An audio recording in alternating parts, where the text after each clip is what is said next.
polymer is basically a big molecule that's composed of many smaller units of molecules. It's very absorbent, very strong. So probably you guys have seen, use glue. There's polymers inside glue. The main item that we know that has polymers would be a diaper. A baby's diaper has this powder inside that will absorb the pee or the poop or whatever.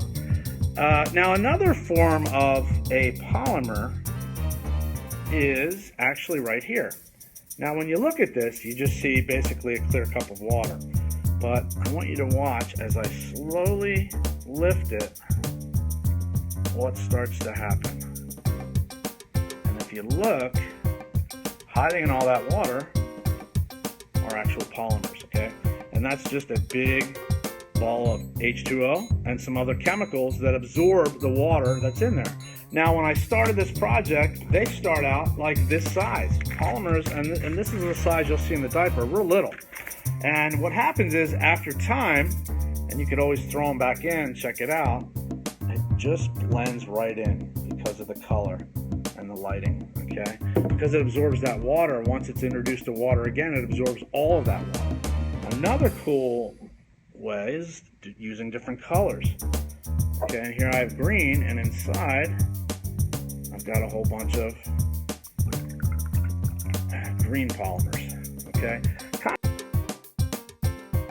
Doing here, what I tried to do, I didn't quite get like I wanted it to, but I tried to get a bunch of different multicolored polymers. Okay, and that took a while, and it took a lot of different food colorings, but if you look at the end result, I mean, I don't know about you, this would look pretty cool on a kitchen table when you serve dinner. You got all these different colors, and I haven't tried it yet, but I think a flashlight would look pretty cool underneath there.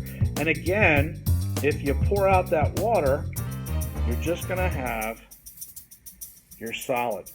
But when you introduce your solid back to your liquid, okay, now we can see it because it's a blue color. Whereas here, when we have the clear, it's almost like you're pulling magic, oops, there goes one on the floor, magic balls out of the air.